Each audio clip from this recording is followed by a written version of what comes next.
આજે તો ભાઈ આયા આપણી બહુ હણી કાઢી જોતાઈ જાય ભાઈ ફૂલ રેકડીઓ।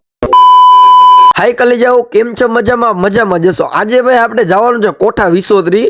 ન્યા ભાઈ કઈક માતાજીનો હવન છે ને એટલા માટે ભાઈ પબ્લિક બહુ જાજી ભેગી થવાની છે। પેલા તો ભાઈ આપણે હાઈવે આવીને મસ્ત મજાના પીધા ચા પાણી પીને ભાઈ આપણે નીકળી ગયા ડાયરેક્ટ કોઠા વિસોદરી તરફ। હા તો કલે જાઓ, દી થોડો ઘણો ઉગી ગયો હતો ને આપણે ગામમાં પૂગી ગયા હતા। આપણે ભાઈ ખબર નથી કે આપણે ક્યાં જવાનું છે। આપણે ભાઈ પછી કર્યો તો મહારાજને ફોન, તો મહારાજ આવે ને પછી આપણે જઈએ। મહારાજ આવી ગયા ને ભાઈ એના પાછળ આપણે હાઈલા ગયા। એટલા માટે ભાઈ સંબંધ છે ને ભાઈ બધા હારો રખાય, બગાડાય નહીં, તો આપણે કોક દી કામે આવે કોક માણસ। હા તો ભાઈ આપણે લોકેશન માં પૂગી ગયા જ્યાં પબ્લિક ભેગી થવાની છે। ત્યાં આપણે ભાઈ કાગળ પાથરી લીધું તો હવે આપણે માલ ઉતારીને કરીએ માલ ગોઠવવાનું ચાલુ। હા તો કલે જાવ, જોઈ શકો છો માલ બધો મસ્ત મજાનો ગોઠવાઈ ગયો તો। અને હજી તો ભાઈ આ કઈ પબ્લિક નથી ને ત્યારે મેં વિડીયો બનાવ્યો ભાઈ, પબ્લિક હતી એટલે કઈ પગ મૂકવાની જગ્યા નથી, એમ મેળા જેવું જ હતું હાવ લ્યો ને। પછી ભાઈ આપણે આવી ગયા તા અહીંયા પ્રસાદી લેવા। હવે ભાઈ બધું થઈ ગયું પૂરું, મહારાજે બેઠા બેઠા બગાવું ખાય છે ભાઈ। અને હવે ભાઈ આપણે ભગવાન માતાજીનું નામ લઈને કરીએ માલ ભેગું કરવાનું ચાલુ। હા તો ભાઈ માલ ભેગો થઈ ગયો ને પછી આપણે નીકળી ગયા ડાયરેક્ટ ઘરે। પેલા જ ભાઈ લિયો આવીને ચા પાણી પીધા ભાઈ। ચા પાણી સિવાય આપણો વિડીયો કદી પૂરો થવાનો નથી, થશે નહીં। તો બસ કલે જાઓ, આજના માટે આટલું જ। હવે મળ્યા કાલના નવા વિડીયોમાં। લાઈક, કમેન્ટ, ફોલો ને શેર કરવાનું ના ભૂલતા।